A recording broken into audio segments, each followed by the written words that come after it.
Hello, this is another tough video, tell a friend video, and this time on the topic, how bad can the new world become? And as a subtitle, are the elites destroying their ecosystems?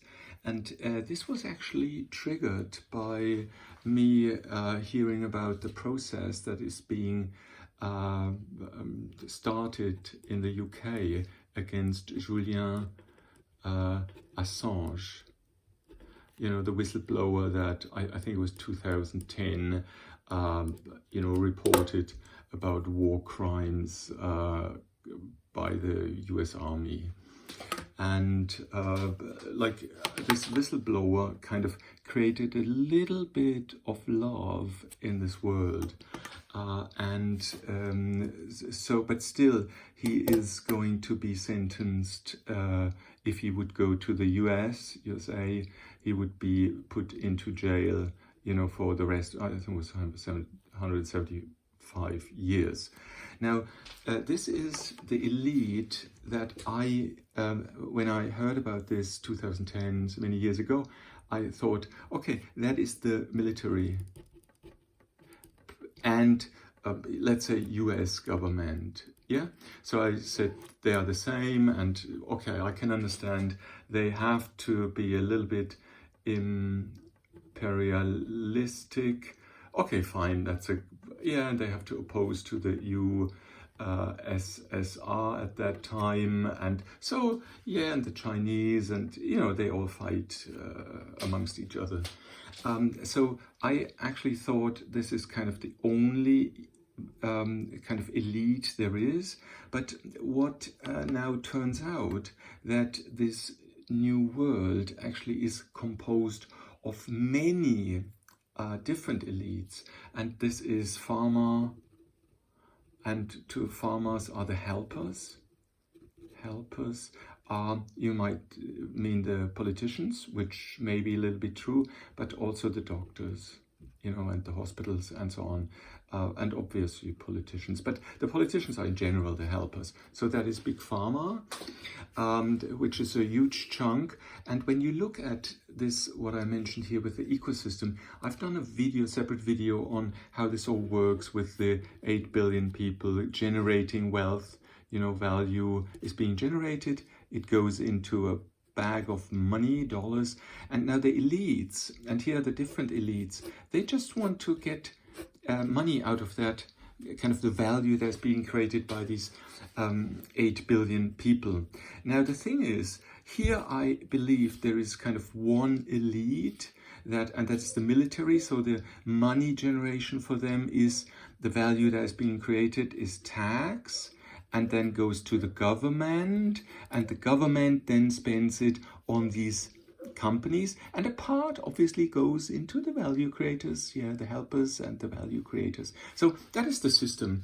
However, now what comes out with the pharma industry or the vaccine industry, is they also have something they want to do, and here it's also, this creates value, and they get a hold of a lot of this value, having helpers and politicians that make sure, what they do is they make the laws, and the doctors and so on, they execute.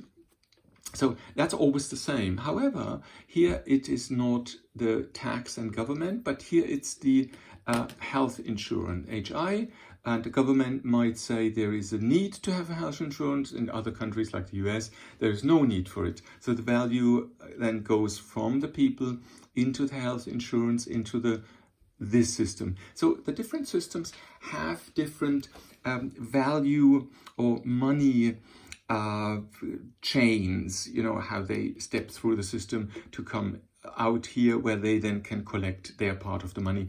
And obviously what they want is 10%, 20%, 30%, they want huge margins. And here, the ones that live in here, they get margins like 1%, 2%, 3%. I would say it's kind of a more order of magnitude that the elites get more than the value creators. Now, looking at this, it's not that but, you know, well, we can live with that. You know, if they need lots of money, then they need a lot, and it's just that we want to be, we want to live fine. And there are other elites, and there's, for example, the lobby, the what is that, the National Rifle Association or something like that. So, and I think that makes sure that 300 million arms, you know, are in the hands of normal people.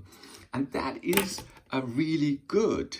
That is good, you know, because that means you have 300 million potential people that can actually fight against the military, you know. So they are, if I look at the USA, they are not without defense. If I look at Germany, there is hardly any arms, you know, so, and that is maybe why Germany is so popular. So in Germany, there is no risk.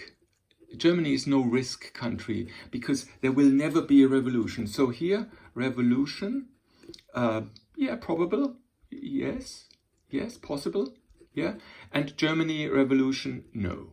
And then this is the way. There's also a city, what was that, a study that was conducted 15 years ago. So it was Citigroup or something, some study that about this, and they came out and saying the revolution is the only way that this system can be broken.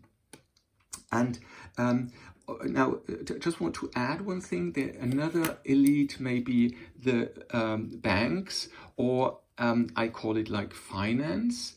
And finance actually stands behind all of them. So that means the finance is maybe like the biggest, you know, that is the biggest. But for the finance, it doesn't matter to invest in military. If you see military doesn't work well because there's lots of Julian Assange, then he goes into pharma and so on. So the banks are the ones that maybe they go in whatever direction the wind blows. So that's fine. They go where the money is, you know. So they are not attached to one of these elites. There is also the for example, the nutrition industry, and then there is some things like, for example, the lawyers, and now the lawyers, they actually created lots of law firms, so that they also are a multi-billion-dollar business. But I think the lawyers are a little bit between the helpers.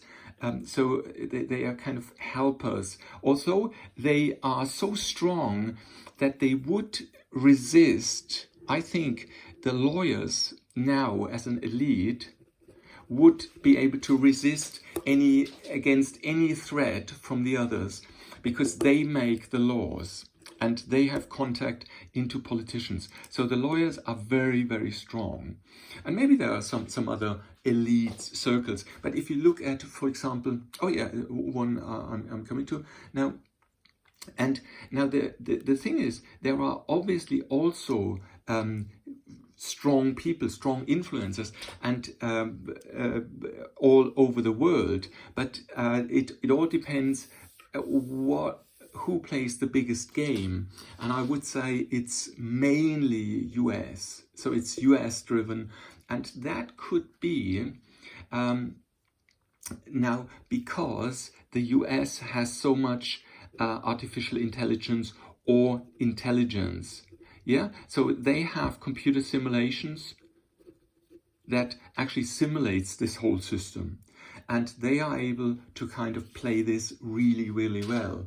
And now one of the things I believe they must have found out, and that is the second risk there is. So revolution in the US maybe because there are lots of arms. In Germany, for example, no risk because there are no arms. And also because of the history of Germans of following the leader. But the second risk is, it may be that each of these elites destroys this. And this is the ecosystem. Yeah, this is their ecosystem, because let's say these people do not want to work anymore. For example, in the medieval centuries, like also under the Romans and so on, or even further down, like 2,000 years ago or so, it was possible. You just needed pheasants, you need farmers, and you don't need skilled workers. Now you need people with a high IQ and high skill, yeah? And now with people with high IQ and high skill is very difficult to force. You know, so to force the best people, that is difficult. And so one thread could be, and that is actually the reason of this video. So while in the medieval times, it was possible to make sure that the farmers work for you and provide you with goods. In nowadays, we need to ask ourselves what is required for the internet, computer elites, because there's the like Amazon, there is Google, there is Apple, and then all the Sony and all these companies. They are also taking a huge chunk out from this bag of money. I think they are also extracting something like maybe 20% or so, yeah? And so they're really big, and they need these high IQ people. And now the thing is, what happens if you suppress, like with Corona disaster, the pain and fear disaster that is being created, if you kind of cannot encourage people to actually live in this ecosystem. Let's say you remove, maybe you kill, and that was exactly the thing. Where are we moving? So are they destroying their ecosystem? Do they do activities that actually destroy the system so that the value creation for your business does not work? Because if they don't earn money anymore, so they create little money, they have no money, no income, they don't buy your products. So they need to create something so that you can get the 10, 20, 30% out of what they create. So that means the ecosystem has to stay stable. And I think the wrong belief, which the whole human mankind has done all the time, is that the blue planet is there, you know, is always there. I would call it here nature. So nature is always there, you know, which is true. Nature is nature, but humanly livable nature, you know, humanly livable nature is always there. And I think that is the big problem. And I think most people have understood that they must not destroy the blue planet, our Earth.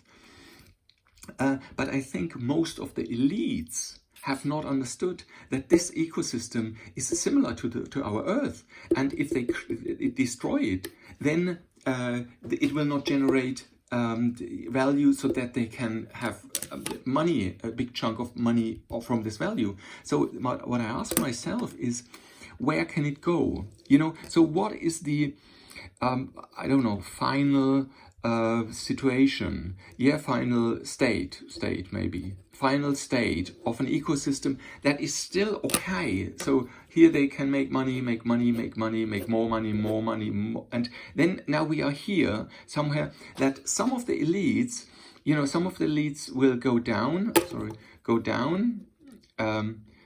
yeah, green is, or that's another position of the elite, or we still earn money. So Amazon is at the moment saying, wow, great Corona crisis, and maybe big pharma is also interested. So for them, it's also going up.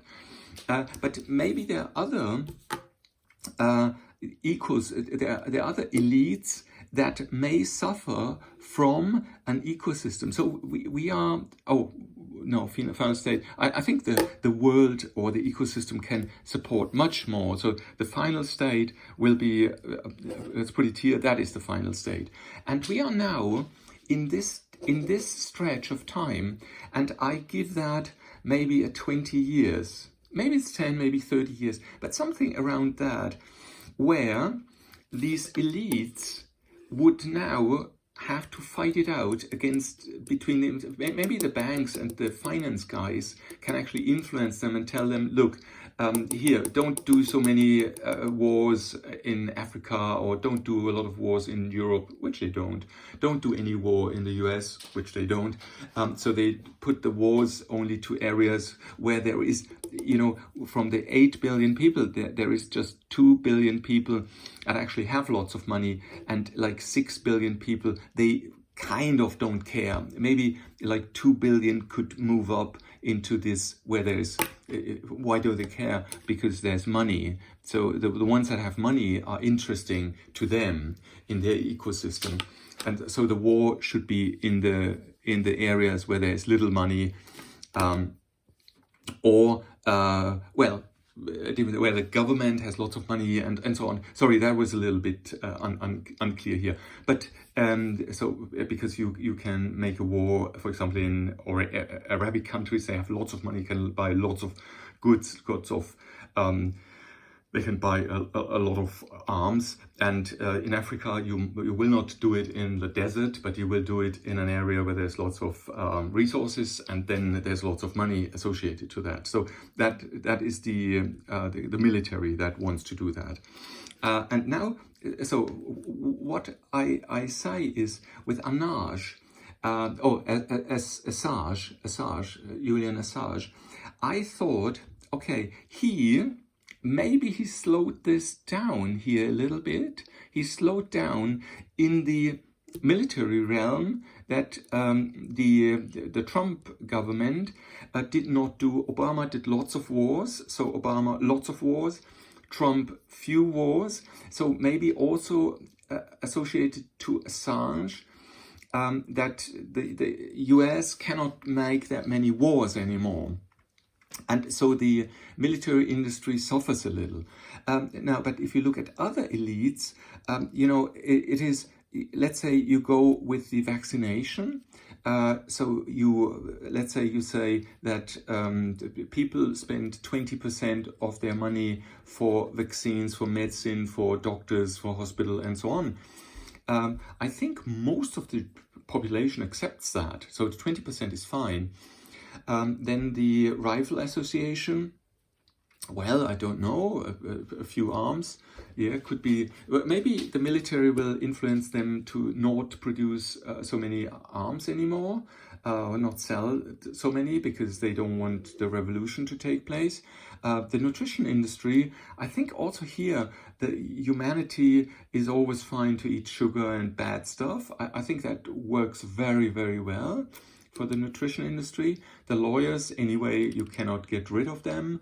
And so now the question is, what is this final state? So what is, because if you then overstretch this, let's say you go to 25% per thing, and the population doesn't have any, anything left, then they might actually move out of your system. And this is the thing I want to stop with that, maybe. It is each of these systems can actually calculate, each of these elite system can calculate what happens if these guys, for example, are completely against the war, or if they are, understand that pharma is not so important. But I believe that this will not happen. Here, if I would say, yeah, you can overstretch it. In this area, the Netflix and junk food, junk food will keep the population calm. But, the 10% of the real intelligence value creators, maybe those, if they move out of these industries, then maybe this ecosystem will shrink, and then the elites, obviously, they will check what they can do, and maybe they give some power and some value to these 10% of value creators. And I think that is an interesting thing. I think they will kind of move then at this 20-25% level which they take out of the system. And if you look at this system, I'm 100% sure what I mentioned here, artificial intelligence, these systems have definitely, this system has definitely been modeled and is running on a lot of these deep neural networks on Watson and his friends and IBM Watson. And they know exactly how this works. In terms of complexity, this is similar to ADAS, to autonomous driving, AD, autonomous driving. Autonomous driving, developing that cars drive on their own, is also very complex. Now, the thing is, I would say the two are similar, but when an autonomous driving car has one person killed, so here, rest in peace, one person killed, then, you will have lots of an uproar of people.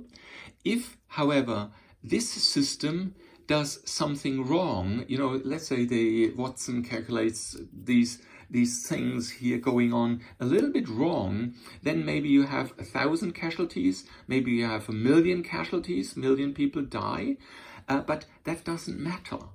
Here's one person killed from this system, that's terrible. But if here 1,000 or 1,000,000 people get killed because a war was started, also that war isn't true, and the reason for the war is not true, then 1,000,000 people die. And the really, really annoying thing is that this simulation gives out what war to start. And it gives out how to start a war and how to increase a conflict.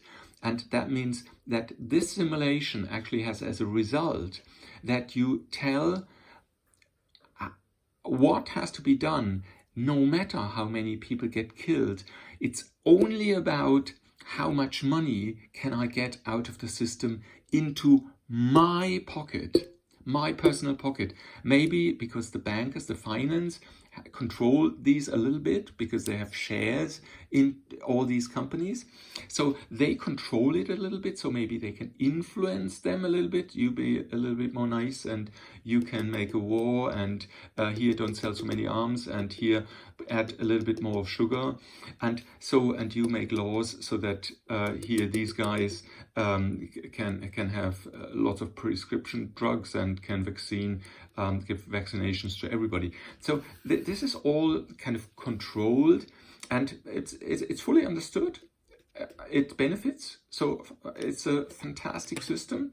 And now the question is, how bad can this world become? If you look at yourself, please, this is all, looking at a general picture. But I think most important is that each person that listens now sees himself and says, okay, personally, what does that mean to my job, to my family, to my friends, to the stuff I want to do? Just ask yourself this. And because I think that is very, very important. And then you can see whether you want to do something so that this period, here takes like Julian Assange did, you kind of blow a little bit the whistle, or you don't, you stay with mainstream.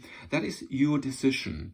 But this is the system, and I think there's nothing. Yeah, there's nothing we can do about it. It's just that if it goes completely, the whole system blows up, it's like, and the earth is dead, then these guys wouldn't be happy. But I'm not even sure if they would stop. I guess, because this is all dopamine based. This is all I'm the leader, I'm the dictator. So that means emotionally, so the reptile brain has already been transformed into a dictator brain, and that means they might go, I think it is they would accept their own death, I think. they would accept it because their idea to rule the world is stronger than their will to live. So I put a question mark to that. Maybe it's a 50-50, maybe it's a 80-20 of these guys that rule the planet. So we'll see. It remains very, very exciting, and I'm looking forward to new ideas. Thank you very much for listening. Bye-bye.